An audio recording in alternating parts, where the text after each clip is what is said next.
prazer maior? Pois prazer maior não há que me render e te adorar. Tudo que há em mim, Tudo que há em mim, entregue tudo ao Senhor. quero te ofertar.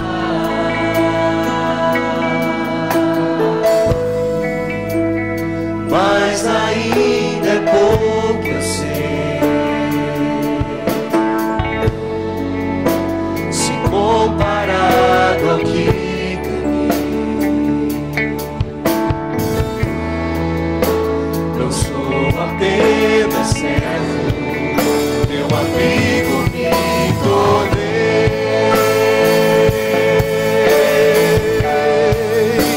Adore o Senhor, te louvarei. Te louvarei, não importam as circunstâncias, adorarei Somente a ti, Jesus.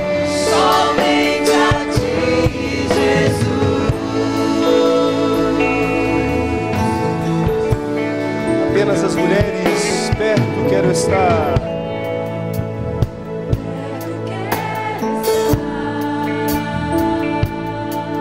Somente as irmãs junto. Junto aos teus pés,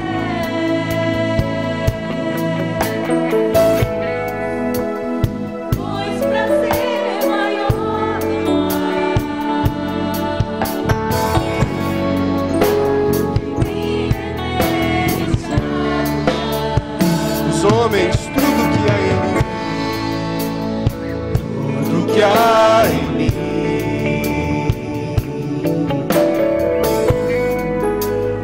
quero te ofertar.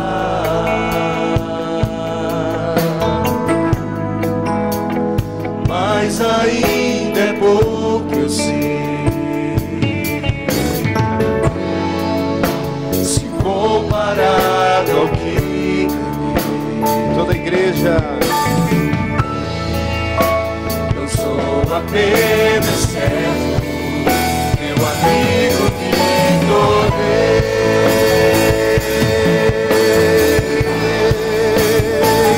Te louvarei, Senhor.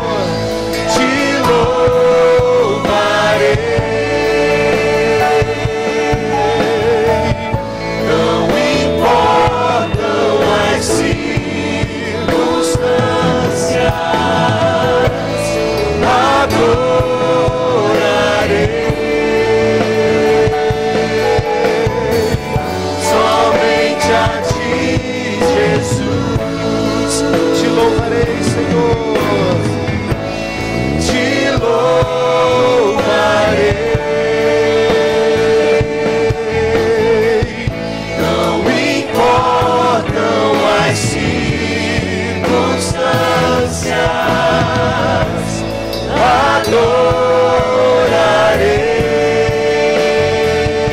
adorarei somente a ti, Jesus. Somente as vozes te louvarei. Te louvarei,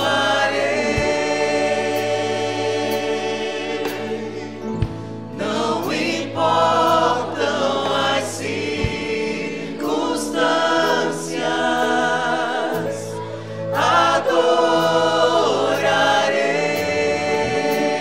adorarei somente a ti, Jesus. Somente a ti. Somente a ti, Jesus. Somente a ti, Jesus. Amém.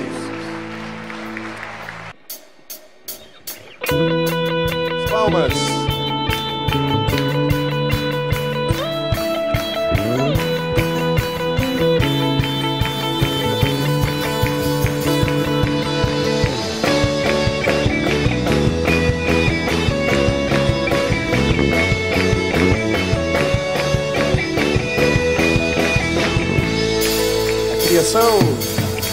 A criação do nosso Deus, todo ser que respira louve. Na terra teu povo se levantará, cantará dos montes e vales, das praias distantes. O chamado ecoa e todo se levantará, cantará. Louvem, louvem, louvem, e todos os povos louvem, louvem, louvem, a criação cantará. Com as palmas.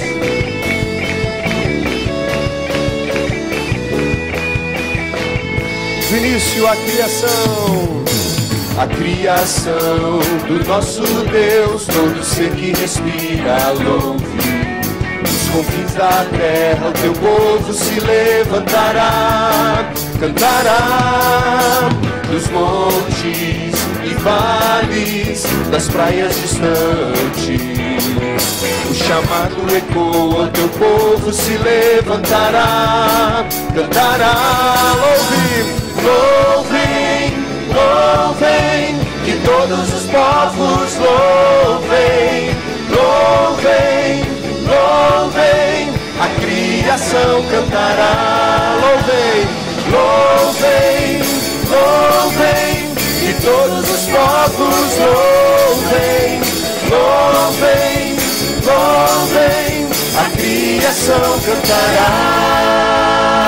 Ele é digno, digno de toda glória, honra pertencem a ti para sempre, Senhor e Rei, louvores sejam a ti.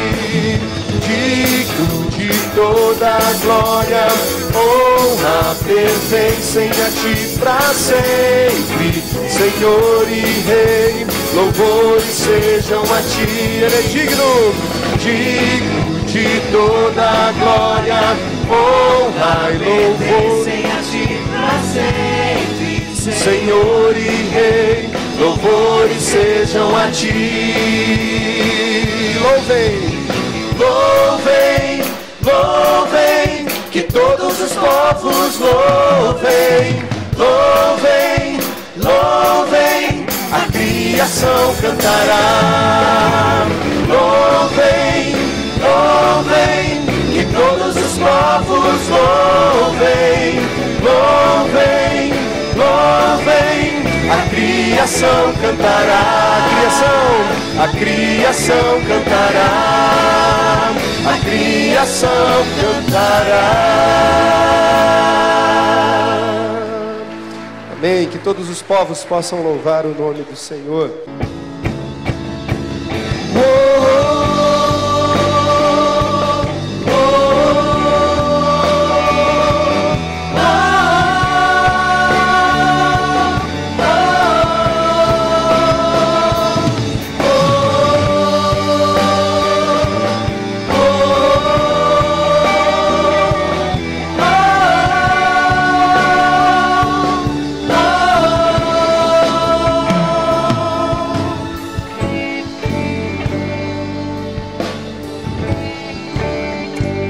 Cantar? Quanto mais eu corro, mais cansado eu fico. Não importa o quanto eu me sacrifico, meus objetivos não consigo alcançar. Já tentei em todos os caminhos, já gritei por todos, mas fiquei sozinho. Sinto minhas forças se esgotar, vem me ajudar. Tenho ouvido falar das suas maravilhas e tens poder pra salvar. Escreve um novo começo pra minha vida. Creio que ainda hoje tudo vai mudar. Levantarei meus olhos e clamarei socorro. Tua palavra palavra diz que vais me escutar. Levantarei meus olhos e clamarei socorro. Meu coração só quer ouvir o teu falar.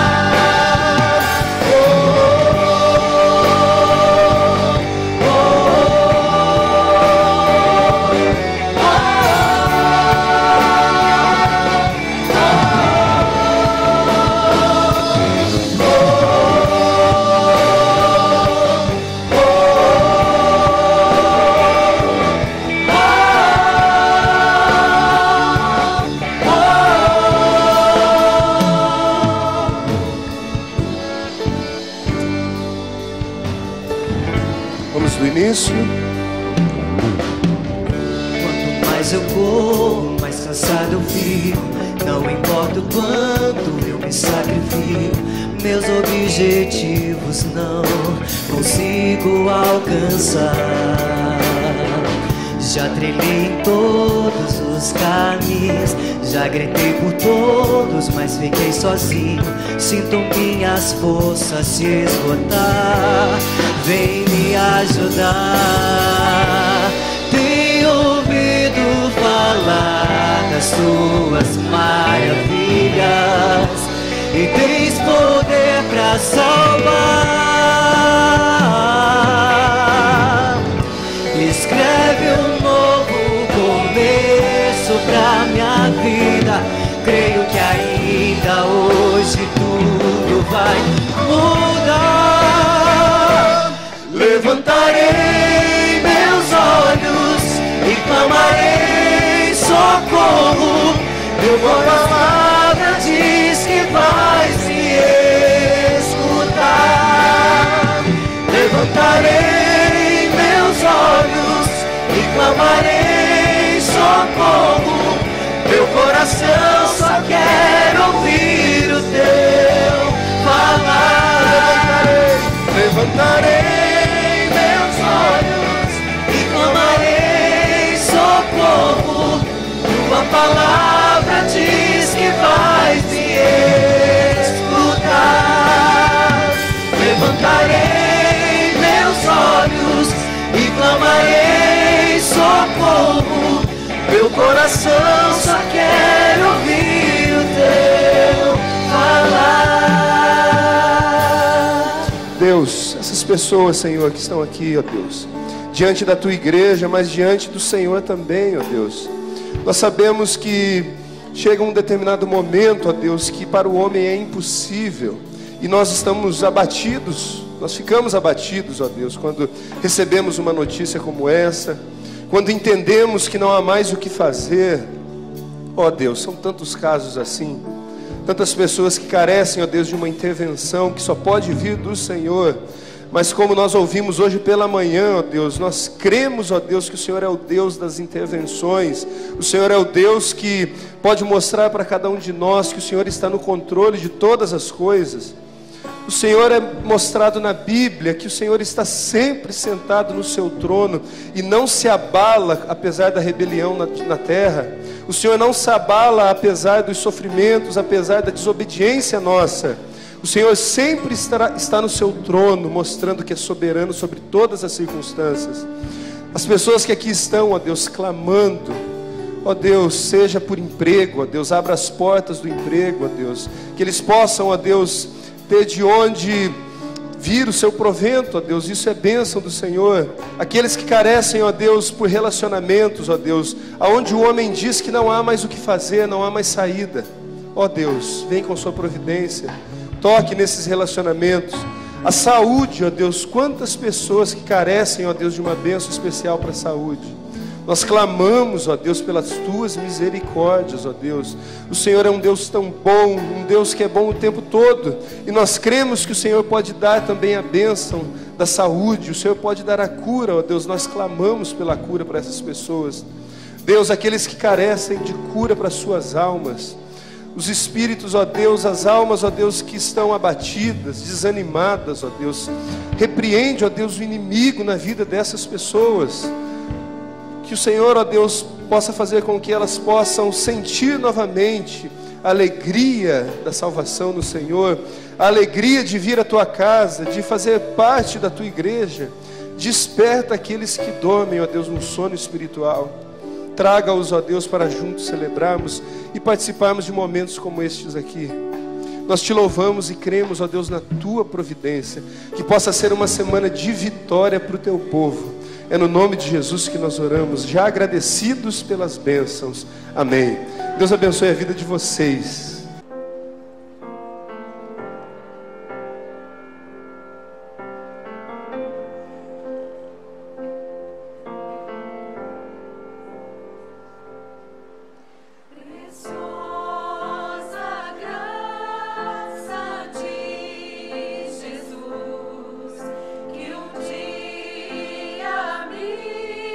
Salvou,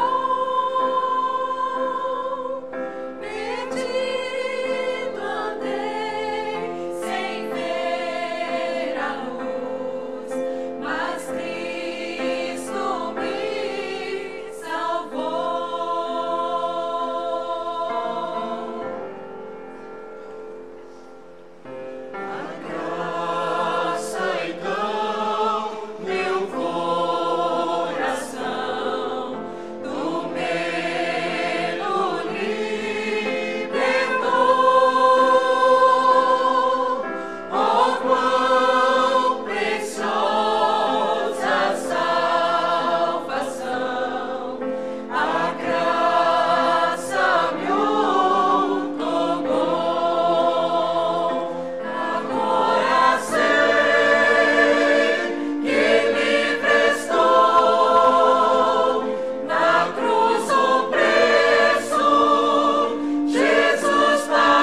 Louvai,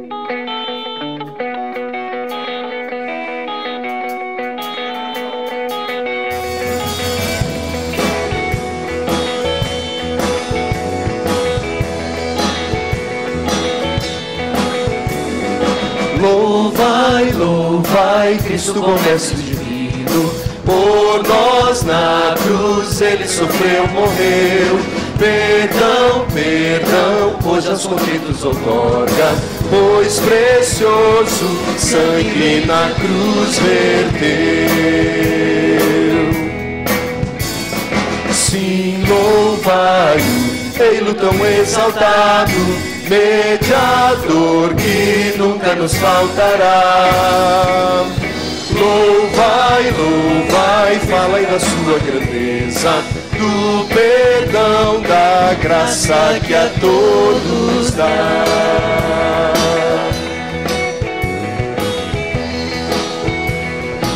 Vamos lá, louvai. Louvai, louvai, Cristo bom mestre divino, conselhos bons dá ele ao pecador. Anunciai as bênçãos maravilhosas concedidas por esse Salvador. E de todos servos de Jesus Cristo, Ele nunca nos abandonará. Louvai, louvai, falai da sua grandeza, do perdão, da graça que a todos dá.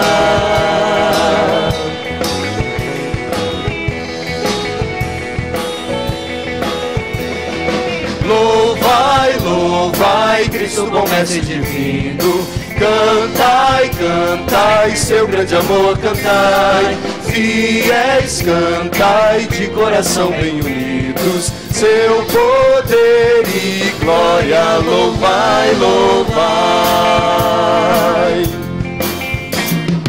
Qual pastor que cuida do seu rebanho, Cristo assim os crentes protegerá.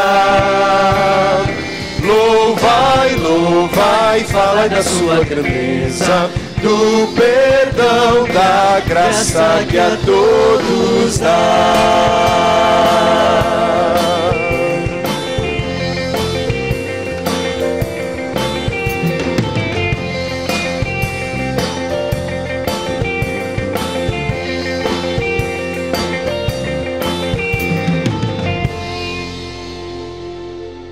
Lucas capítulo 7, a partir do verso 11 até o verso 17. Lucas 7, de 11 a 17. Diz assim a palavra de Deus. Logo depois, Jesus foi a uma cidade chamada Naim, e com ele iam os seus discípulos e uma grande multidão. Ao se aproximar da porta da cidade, estava saindo o enterro do filho único de uma viúva, e uma grande multidão da cidade estava com ela. Ao vê-la, o Senhor se compadeceu dela e disse: não chore. Depois aproximou-se e tocou no caixão, e os que o carregavam pararam. Jesus disse: jovem, eu lhe digo, levante-se. Ele se levantou, sentou-se e começou a conversar. E Jesus o entregou à sua mãe. Todos ficaram cheios de temor e louvavam a Deus. Um grande profeta se levantou entre nós, diziam eles. Deus interveio em favor do seu povo. Essas notícias sobre Jesus espalharam-se por toda a Judeia e regiões circunvizinhas. Que Deus abençoe esta palavra em cada um de nós.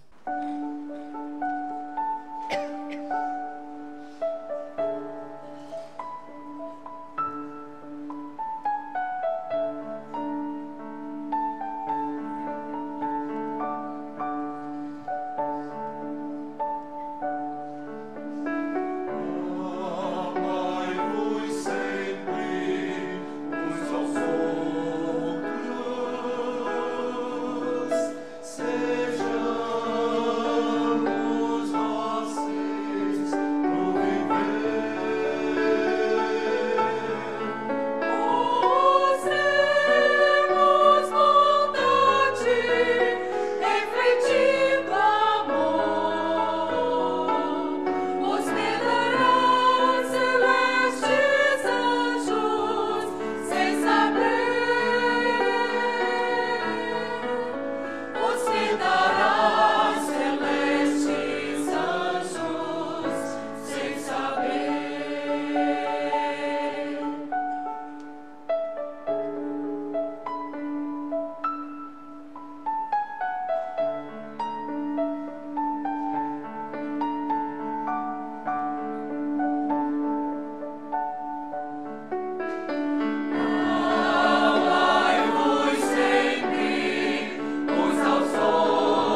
que fazer quando não temos mais o que fazer?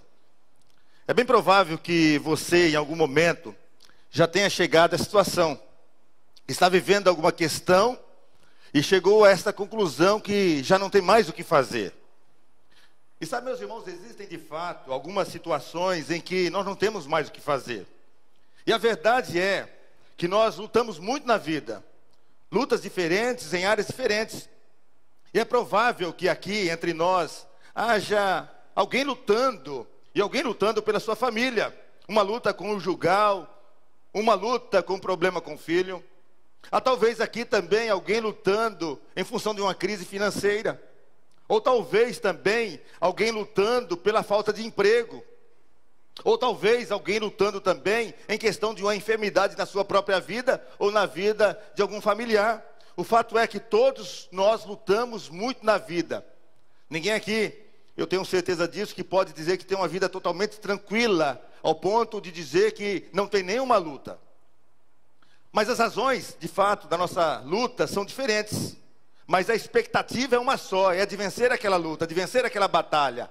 Todas as pessoas que lutam porque têm esperança de algum momento vencer aquela luta, aquela batalha.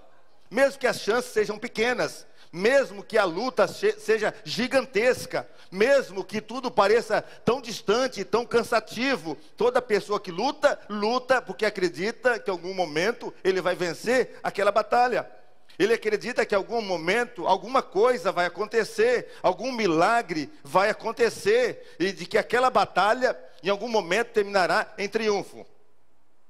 Na verdade, nós só paramos de lutar quando nós somos tomados por um sentimento de que não tem mais nada o que fazer. Quando achamos que aquilo que está posto não mudará de forma nenhuma. Só assim nós paramos de lutar. Mas enquanto nós acreditamos, nós lutamos. Mas quando nós não acreditamos mais, nós então paramos de lutar. Porque o combustível da nossa luta é a fé de que tudo pode mudar, ou que alguma coisa pode mudar. Mas quando esse combustível acaba, acabam também as forças e até mesmo a vontade de continuar naquela luta. Quando a pessoa, por exemplo, vê que o seu casamento não tem mais jeito, ela para de lutar. Ela fica esperando o final. Quando a pessoa vê que aquela doença já não tem mais cura, às vezes ela se entrega. Quando chega esse momento que nós somos tomados por esse sentimento de que não tem mais nada o que fazer, as forças se esvaem.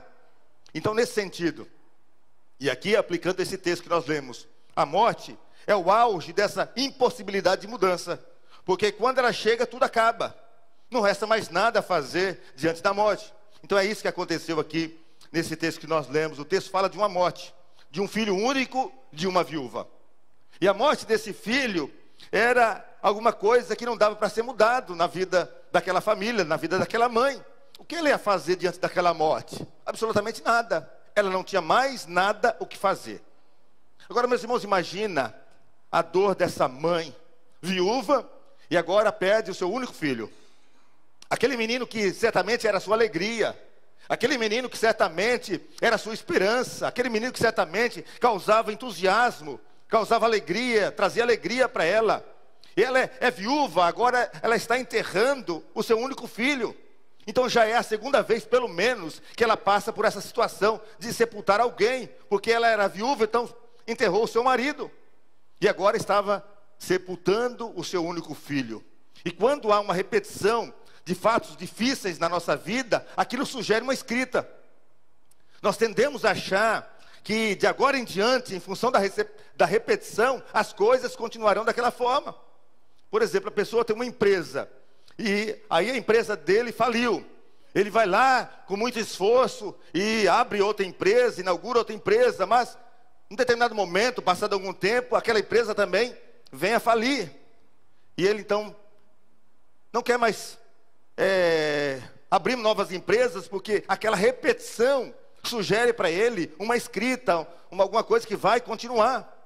Então esta mulher, além de ter perdido o seu marido, agora ela perde o seu único filho. Ela, portanto, sabe que a solidão vai ser a sua companheira nos dias vindouros. A vida então perdeu sentido para ela, os sonhos acabaram, os projetos acabaram, para ela o futuro também acabou, porque junto com o enterro do seu filho, ela está enterrando tudo isso. E essa mulher então vai do cortejo fúnebre, vai para o cemitério. E ali uma multidão acompanha aquela mulher. Mas essa multidão, na verdade, é por pouco tempo. Logo eles vão embora. Ali do cemitério mesmo, muitos vão para suas casas. Logo cada um deles vai tomar o seu rumo. Ela vai ficar sozinha. Talvez umas 2 amigas vão ficar com ela na casa dela. Ficam lá 1 dia, 2 dias, 3 dias, 1 semana. Fica alguns dias, mas logo ela vai voltar a ficar sozinha. E vai ficar com esse sentimento de que não tem mais nada o que fazer. Então ela vai ter que enfrentar a sua solidão, enfrentar a sua dor. Só que nesse caminho, do enfrentamento da dor, ali do choro, da angústia de enterrar o seu filho, acontece uma coisa extraordinária. Essa multidão da tristeza se encontra com outra multidão. E nessa outra multidão, quem está ali? Jesus. E Jesus então começa a fazer algumas coisas que só Ele pode fazer. Só Ele pode reverter aquilo que não pode ser revertido. Só Ele pode mudar aquilo que não pode ser mudado. E Ele traz então uma esperança para essa mulher, uma esperança para essa mãe. Só Ele pode fazer quando não temos mais nada o que fazer. E aqui eu quero aplicar essas lições. A primeira lição é quando não temos mais o que fazer, Jesus vem, assume a nossa dor e faz por nós. Olha só os versos 11 e verso 12, presta atenção nesse texto, diz assim: logo depois, Jesus foi a uma cidade chamada Naim, e com ele iam seus discípulos e uma grande multidão. Ao se aproximar da porta da cidade, estava saindo o enterro do filho único de uma viúva, e uma grande multidão da cidade estava com ela. Aqui então Jesus entra em cena, Jesus entra naquela história. E olha só, nesse encontro, essa mulher não pediu nada a Jesus. E sabe por que ela não pediu nada a Jesus? Porque ela achava que não tinha mais nada o que fazer. Diante da morte era irreversível qualquer mudança. Ela estava vivendo esse momento.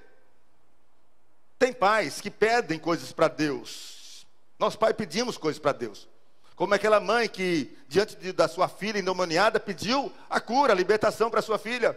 Aquele pai também, com o seu filho endemoniado, pediu a libertação para o seu filho, a Jesus, porque eles criam que ainda havia uma chance para aqueles filhos. Agora, por exemplo, outro caso diferente, o caso de Jairo.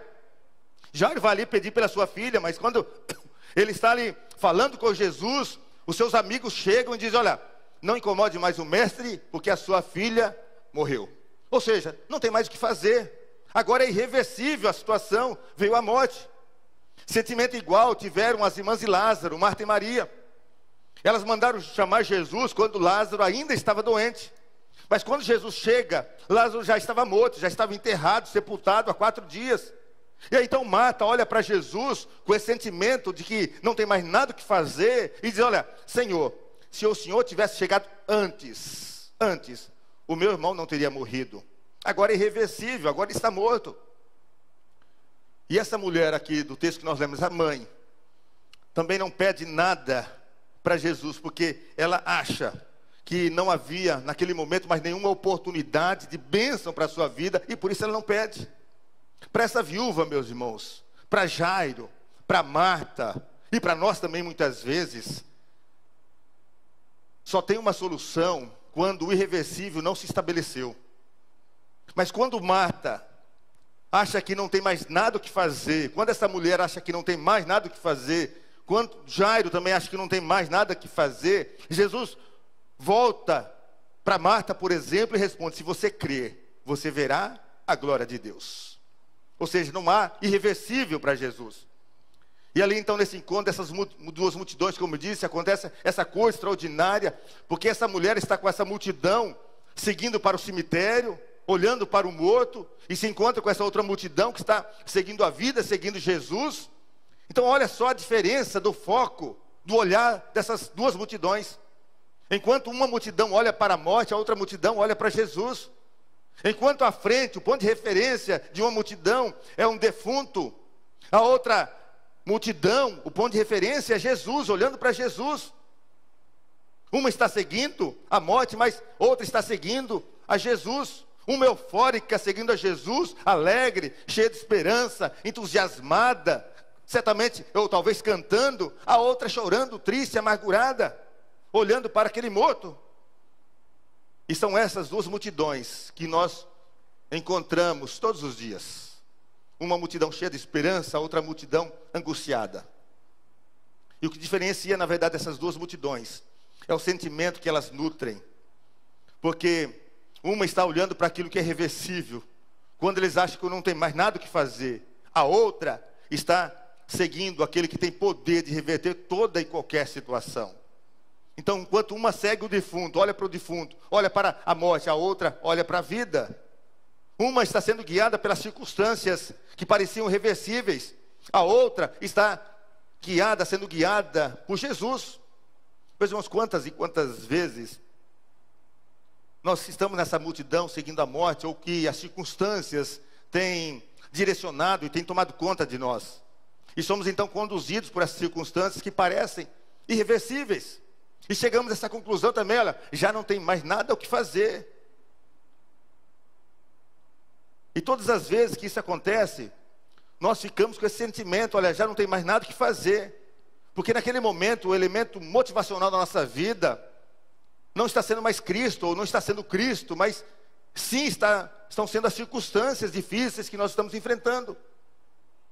Esse menino morto aqui representa todas as nossas canalizações de esperanças que nós colocamos em coisas ou pessoas. Quando as coisas sucumbem ou as pessoas nos frustram. Quantas e quantas vezes nós colocamos a nossa esperança em coisas, mas essa coisa morre e com ela também morrem as nossas esperanças. Quantas vezes também nós colocamos a nossa esperança em pessoas, mas essas pessoas falham, essas pessoas nos frustram, essas pessoas partem. E também as nossas esperanças também acabam. Essa mulher aqui, ela colocava a sua esperança no filho, e o filho morre. E a morte para ela é irreversível. E com o filho também morrem as suas esperanças. Sabe, meus irmãos, há vários episódios da Bíblia que nós vemos que algumas pessoas, diante daquilo que não podia mais nada, não tinha mais nada que fazer, aparece Jesus, aparece Deus, aparece um milagre. Em 2 Crônicas, preguei alguns dias sobre esse texto. Ali registra um momento em que 3 reis se unem para lutar contra o exército de Josafá. Ali a derrota parecia inevitável para Josafá. O seu exército era muito menor. Mas Josafá, ele tirou os olhos das circunstâncias difíceis, daquilo que era irreversível, e ele colocou os olhos em Deus. E ele ora dizendo, ó Deus, não irá tu julgá-los, pois não temos força para enfrentar esse exército imenso que está nos atacando. Não sabemos o que fazer, mas nossos olhos estão postos em ti. E Deus age. E Deus age, meus irmãos, sempre quando Ele encontra alguém necessitado, que olha a Ele. Então, Ele reverte aquilo que parecia irreversível. E essa é a mesma situação dessa viúva. Ela está acompanhando essa multidão, olhando para o irreversível. E então vem Jesus e muda completamente aquela situação. Porque quando nós não temos mais o que fazer, nós precisamos olhar para Jesus, porque Ele vem, assume a nossa dor e faz tudo por nós. E essa é a primeira lição que esse texto aqui nos apresenta. Mas a segunda lição, que quando não temos mais o que fazer, quando nós não somos capazes de estancar o choro, Jesus vem e se compadece de nós e nos dá um novo sentido de vida. Ele olha para aquela mulher e diz, não chore. Ao vê-la, diz o texto aqui, ao vê-la, o Senhor se compadeceu dela e disse, não chore. Por que Jesus falou não chore? Será que Jesus estava insensível à dor daquela mãe? Não, não é isso não. Jesus falou não chore para aquela mãe, porque Ele estava mudando ali para aquela mãe a razão dela de ser. Porque tem choro que choramos por aquilo que aconteceu, mas tem choro que nós choramos por aquilo que nós achamos que vai acontecer. Tem choro que nós choramos em função daquele que partiu, mas tem choro que choramos com medo de como as coisas irão ficar depois daquele que vai partir. É aquele choro que algumas pessoas choram ou dizem, olha, o que vai ser da minha vida de agora em diante? Ou seja, estão chorando não apenas pelo fato que aconteceu, mas com medo daquilo que ainda vai acontecer. É o choro não só pela perda, mas é o choro do medo, é o choro da melancolia. E nesse sentido, Freud ele faz uma distinção entre o choro do luto e o choro da melancolia, porque o luto, ele tem um objeto, é o morto. A melancolia não tem um objeto. É o choro daquilo que pode acontecer, mas não tem um objeto. O luto tem uma perda concreta, a melancolia não. A melancolia, na verdade, ela vai sendo alimentada pela própria frustração. E é isso que muitas vezes leva uma pessoa à depressão. Por isso, aquele que está deprimido, às vezes nem sabe porque está deprimido, nem sabe porque está triste, porque o que está alimentando a sua alma, o que está alimentando a sua tristeza, é a sua própria melancolia. Aí você pergunta para a pessoa, olha, por que você está triste? Ela não sabe responder, às vezes. Você pergunta o que aconteceu, ela também não sabe se dar uma resposta, porque ela está sendo alimentada pela sua própria melancolia, não tem um objeto. E Jesus então percebe isso nessa mulher. E que não era um choro somente por aquilo que havia acontecido, mas era o medo do enfrentamento daquilo que estava por vir. É o choro da perda de sentido, é o choro da falta de vontade de continuar vivendo, é o choro da solidão que ela ia enfrentar. E então por isso Jesus olha para aquela mulher e diz, olha, não chore. Não chore porque a sua vida não acabou nesse cortejo fúnebre. Não chore porque eu tenho um novo propósito para a sua vida. Não chore porque ainda há esperança. Não chore porque eu tenho um plano grandioso para realizar na sua vida, mas também através da sua vida. Não chore porque eu farei um milagre na sua vida. E por isso Jesus chega para aquela mulher e diz, não chore. Agora, meu irmão, presta atenção naquilo que eu vou falar agora. Tem hora que o choro precisa acabar. Ocasionalmente o choro pode vir, mas tem hora que ele tem que parar. Então não chore, porque entrega a Deus, descansa em Deus, espera em Deus. Lembre-se que quando para você algo é irreversível, para Deus a Bíblia diz que não há nada impossível. Quando para você não tem mais nada o que fazer, a Bíblia nos afirma que para Deus não há nada impossível. Porque Jesus vem e se compadece de nós e nos dá um novo sentido de vida. Mas também a terceira lição desse texto, quando não temos mais nada o que fazer e estamos sem forças para mudar o nosso destino, Jesus vem, toca no caixão e nos conduz a parar um caminho inadequado. Olha só o verso 14, diz assim, depois aproximou-se, tocou no caixão e os que o carregavam pararam. Jesus disse, jovem, eu lhe digo, levante-se. Jesus toca no caixão e todos param. Primeiro param pelo susto, porque quem toca numa urna com um morto, naquele período, naquela tradição, tornava-se impuro. E aí então precisava passar por um ritual de purificação. E Jesus não tinha medo de tocar naquilo que poderia tornar impuro. Ele tocava nos leprosos, ele abraçava todas as pessoas sem distinção nenhuma. Ele conversava com gente que ninguém conversava. Ele ia nos lugares que ninguém gostava de ir. Ele alcançava as pessoas que ninguém alcançava e que ninguém ia. O pensamento de Jesus era diferente do nosso, ou do povo também daquela época. Naquilo que ele tocava, se era impuro, tornava-se puro. Então ele tocou no caixão, ele parou o enterro, ele parou aquela morte. Não era mais hora de caminhar rumo ao cemitério. Não era mais hora de ter como referência a morte. Era hora então, naquele momento, de mudar o olhar, de olhar para Jesus e deixar Jesus tocar. Agora, mais uma vez, presta atenção naquilo que eu vou falar agora e grava isso no seu coração, na sua mente. Nada permanece do mesmo jeito depois que Jesus encontra ou depois que Jesus toca. Os leprosos, quando foram tocados por Jesus, foram curados. O cego, quando Jesus tocou, Jesus curou. A mulher com hemorragia, quando tocou em Jesus, imediatamente ela foi curada. Jesus foi à casa de Zaqueu, levou salvação a Zaqueu e a sua família. Jesus conversou com a mulher samaritana lá no poço de Jacó e ela foi salva. E junto com ela muitas pessoas foram salvas. É assim, meus irmãos, que acontece quando Jesus toca ou quando Jesus encontra. É assim quando Jesus entra na nossa vida. Aquilo que era impuro torna-se puro. Aquilo que estava fora do lugar entra no lugar novamente. Aquilo que tinha derrota, agora se traduz em vitória. Aquilo que estava sujo torna-se limpo.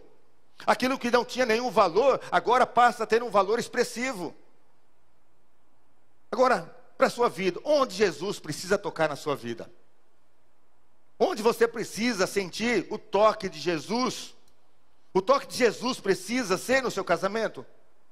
O toque de Jesus precisa ser na sua família, nos seus filhos? No seu filho, na sua filha? O toque de Jesus precisa ser na sua vida financeira? Na sua empresa, no seu trabalho? Nos seus relacionamentos? Onde Jesus precisa tocar em você? O que está morto na sua vida, que precisa ser reavivado por Jesus, e então precisa desse toque de Jesus. Jesus aqui tocou no caixão. Imediatamente, aqueles que carregavam aquele caixão rumo ao cemitério, eles pararam.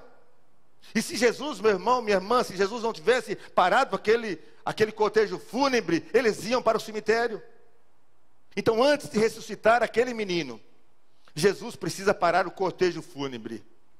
E sabe o que eu aprendo aqui? Uma lição muito preciosa. E eu quero que você ouça isso com muita atenção.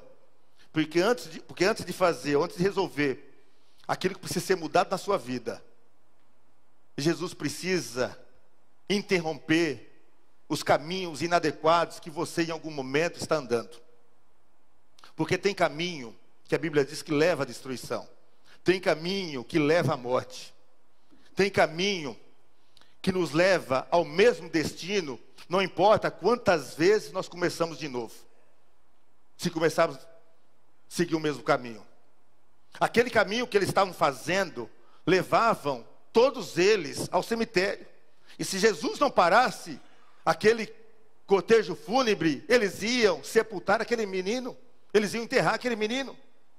Talvez, meu irmão, minha irmã, você esteja também num caminho inadequado. E por mais que você recomeça, não adianta, porque o caminho está inadequado. Porque não é recomeçar o que vai fazer você mudar o destino final, mas o que vai fazer você mudar o destino final é mudar o caminho. Não existe a menor chance de você chegar a um lugar diferente se você continuar no mesmo caminho. Você pode fazer isso 1000 vezes, mas nunca vai funcionar. Porque o que funciona é mudar o caminho. Você já deve ter ouvido de alguém também, uma famosa frase de Albert Einstein, que foi um físico, que desenvolveu a teoria da relatividade. Ele diz o seguinte: insanidade é continuar a fazer as mesmas coisas, esperando resultados diferentes. E aqui nós aplicamos exatamente isso nesse texto aqui. Algumas coisas se apresentam como irreversíveis na nossa vida, porque não é que de fato elas são irreversíveis, mas é que o caminho nunca foi mudado. Então o problema está no caminho. Você vê isso nas coisas do nosso dia a dia, nas coisas comuns do nosso dia a dia, as coisas corriqueiras da nossa vida. Se você, por exemplo, não continuar estudando, você nunca vai passar num concurso. Onde está o erro? No caminho que não foi mudado.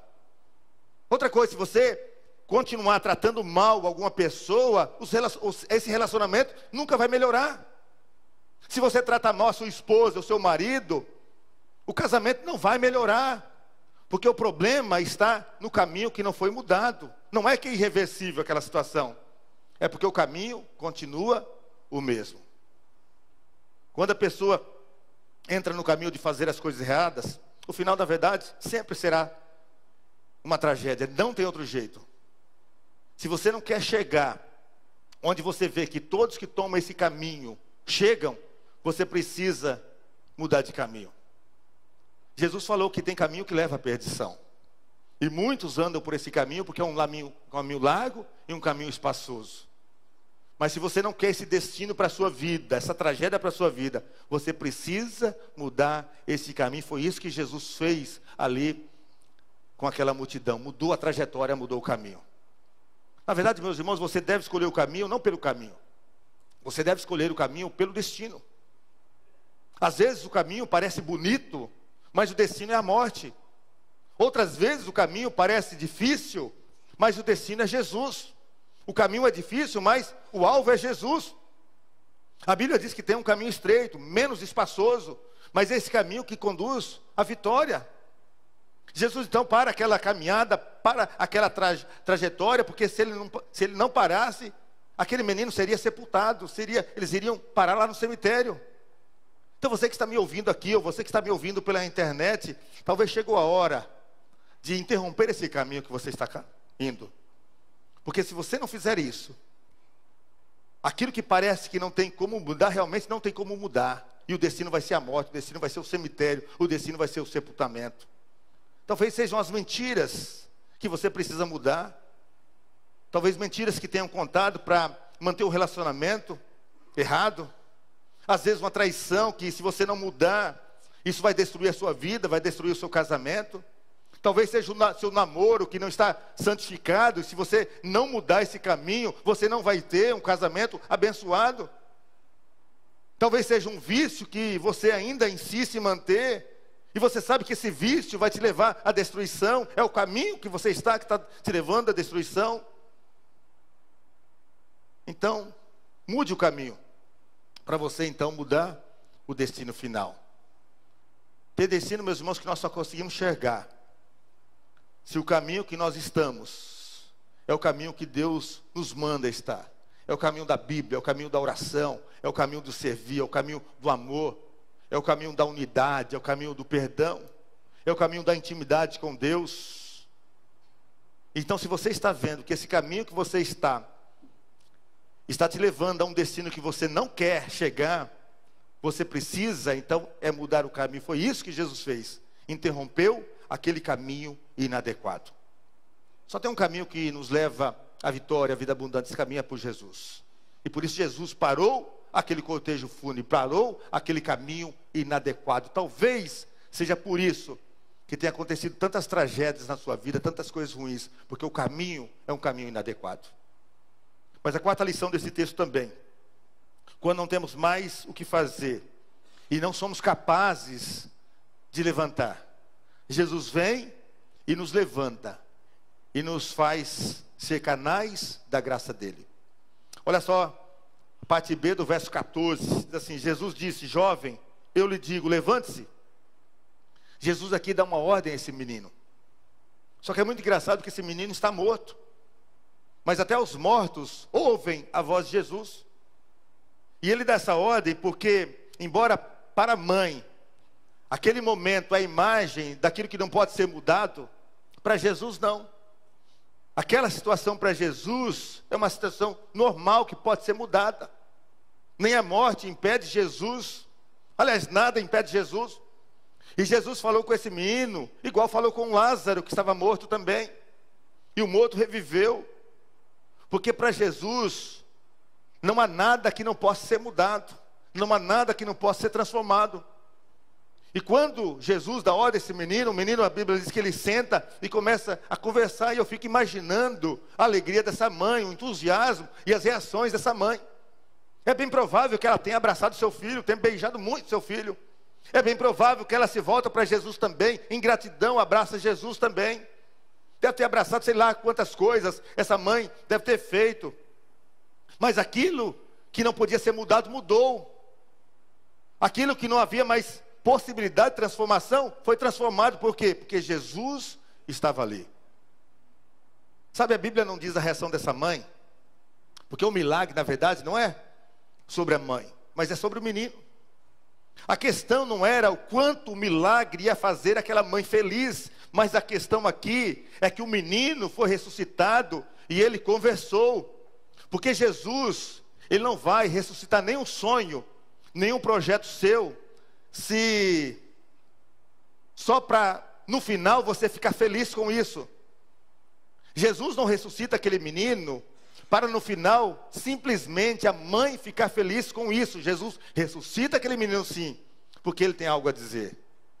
Jesus não ressuscita os sonhos, porque aquele que sonha quer muito que esse sonho aconteça. Mas Jesus ressuscita os sonhos, porque esses sonhos servirão para a glória dele. Você consegue entender isso? E aí então surge uma pergunta: por que Jesus precisa curar a sua enfermidade? Por que Jesus precisa ressuscitar os seus sonhos? Por que Jesus precisa salvar a sua empresa? Por que Jesus precisa te dar um emprego? Eu não estou dizendo que Jesus não possa fazer isso, porque Ele pode fazer isso e pode muito mais. Mas o que eu estou perguntando é se você sabe exatamente a razão por que esse milagre precisa acontecer na sua vida. Quem vai ser glorificado com esse milagre? É só você ou Jesus será crucificado? O que é mais importante? O sonho que você quer que aconteça? Ou o Senhor? Ou o abençoador? Porque, meus irmãos, é fácil nós pedimos coisas a Deus que tem a ver conosco mesmo. E às vezes o nosso pedido de milagre tem mais uma razão egoísta do que uma razão de glorificar a Deus. Esse é o pedido mal que Tiago diz, que vocês não recebem porque vocês pedem mal. Lembra, por exemplo, da mulher samaritana? Jesus diz assim, olha, se você beber dessa água que eu lhe der, nunca mais você terá sede. E aquela mulher naquele momento tem uma visão equivocada dessa palavra de Jesus, e ela diz, Senhor, dá-me dessa água, para que eu nunca mais precise vir aqui nesse poço. E Jesus então faz aquela mulher entender que o milagre não tinha a ver com a sua satisfação pessoal, mas tinha a ver com aquilo que ia acontecer através daquele milagre. E Jesus diz assim, porque a água que eu lhe der, fluirão rios de água viva do seu interior. E não vai matar apenas a sua sede, mas vai matar a sede de muitas pessoas. E aqui nesse texto que nós lemos aqui, dessa mãe, aqui no final diz assim, que todos ficaram cheios de temor e louvavam a Deus. E diziam, um grande profeta se levantou entre nós, Deus interveio em favor do seu povo. E diz ainda, essas notícias sobre Jesus espalharam-se por toda a Judéia e regiões circunvizinhas.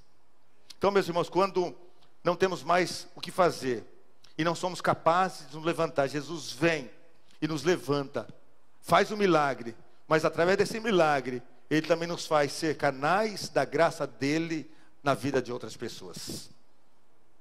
Sabe, meus irmãos, é assim que nós devemos viver a nossa vida, confiando em Deus, esperando em Deus, entregando a nossa vida a Deus, porque às vezes, de fato, nós não temos mais nada o que fazer, mas o Senhor entra na nossa vida, entra na nossa história e muda tudo aquilo que não podia ser mudado. Ele transforma tudo aquilo que não podia ser transformado. O próprio Jesus, quando Ele foi para a cruz, aos olhos humanos, era algo irreversível. Mas quando as mulheres foram ali ungir o corpo de Jesus na sepultura, o túmulo estava aberto. A pedra não estava ali no túmulo, havia sido removida. E elas encontraram os anjos ali. E os anjos perguntaram a ela, por que você procura entre os mortos aquele que vive? Porque Ele ressuscitou. Ou seja, aquilo que não podia ser mudado, mudou, porque Jesus estava ali. Porque não há nada impossível para Deus. Eu queria nesta noite orar com você. Talvez você esteja vivendo alguma coisa que parece impossível, que é irreversível para você. Mas eu quero que você entenda que nada é impossível para Deus. Porque quando nós não temos mais nada o que fazer, Jesus entra na nossa história. Jesus muda aquilo que não podia ser mudado. Jesus transforma aquilo que não podia ser transformado. Isso só Jesus pode fazer. Quero te convidar a ficar em pé. E nós vamos cantar essa canção que fala da oração, que fala do poder de Deus, que diz que da oração nós encontramos paz, encontramos a presença de Deus. E eu quero convidar você, mais uma vez, para orar nesta noite. Nós tivemos um momento de oração hoje, mas eu gostaria de fazer mais um momento ainda. Se Deus falou ao seu coração nesta noite, se a mensagem falou ao seu coração, se Deus ministrou ao seu coração, se você vive algo que parece irreversível, se você tem esse sentimento que nada pode ser mais feito na sua vida, mas entendeu que Jesus pode transformar, que Jesus pode mudar, e quer colocar a sua vida, quer colocar a situação diante de Deus, eu quero ir aqui à frente, e nós vamos então encerrar esse momento orando ao Deus dos céus.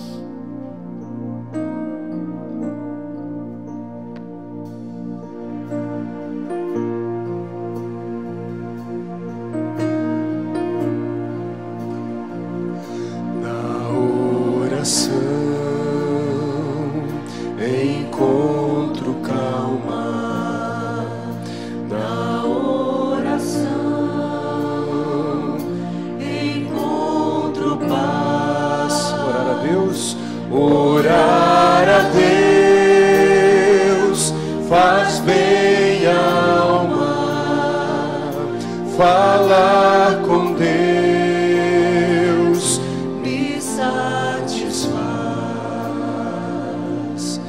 Falar com Deus, que privilégio.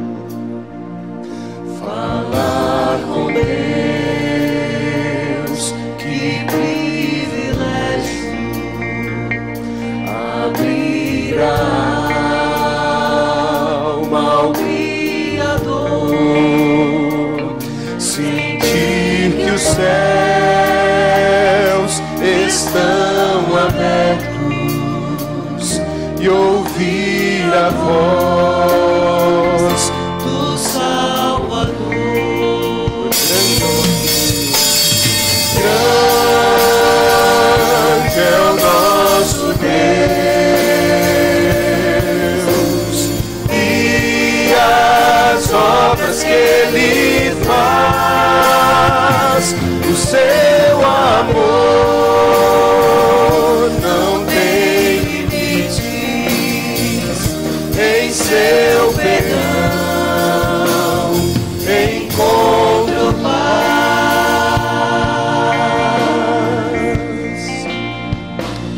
Falar com Deus é o que preciso, pois Ele é fonte de poder, só nele a vida faz sentido, pois me dá forças pra viver. Ele é grande. Grande é o nosso Deus e as obras que Ele faz, o seu amor não tem limites, em seu perdão encontro paz. Grande é o nosso Deus e as obras que Ele faz, o seu amor não tem limites, em seu perdão encontro paz. Somente a igreja é grande. Grande é o nosso E as obras que Ele faz, seu amor não tem limites, em seu perdão encontro paz. Amém. Vamos orar. O pastor Carlos Rubens estará orando. Ó Deus. Grande Deus, nosso Pai amado. Amém, Jesus. Ó Senhor, esse é o momento da nossa vida, quando nos deparamos com a Tua graça, com a Tua grandeza, com a Tua misericórdia sobre nós. Amém, Jesus. Este é o momento, Senhor, de resposta. É um momento de alegria. É um momento, Senhor Deus, onde o Teu povo pode realmente confiar e saber que Tu és o nosso Deus. Amém, Jesus. Não há dúvida alguma, Pai, que as maravilhas que Tens operado em nossas vidas é resultado de fé, de confiança, é resultado de uma alegria plena na Tua presença, Pai. E é por isso que nós nos alegramos diante do Senhor. Pai, aqui está esse grupo de pessoas que estão dependendo do Senhor, e nós dependemos de Ti em todos os momentos da vida, Pai, em todas as situações, porque estamos aqui neste mundo. Enquanto aqui vivermos, Senhor, dependeremos sempre do Senhor. Por isso, Pai, nesta hora eu peço ao Senhor, eu quero pedir ao Senhor no nome de Jesus, que venhas, ó Deus, realizar uma obra de restauração aqui neste lugar. É a Tua graça maravilhosa, Pai, é a Tua providência, é o grande poder que Tu tens na realização da cura, na realização das soluções impossíveis, nas realizações, Pai, dos desentendimentos conjugal. É a Tua presença constante na nossa caminhada, Senhor, que vai mostrar que nós somos mais que vencedores por aquele que nos amou. Jesus Cristo nos dá essa garantia, Pai. Ele que é o dono da vida, Ele que é o Senhor da nossa vida, Ele que atua no nosso meio, Ele que realiza as grandes obras, porque o Senhor está junto, o Senhor está realizando através dele, Pai. Louvado seja o Teu nome, Pai. Grande é o Senhor, grande é o Teu poder, grande é a Tua majestade, Senhor. Deus, no nome de Jesus, nós Te pedimos, age neste momento, atua neste momento, Pai. Nós agradecemos pelas vitórias, no nome de Jesus. Amém. Amém, Senhor, amém.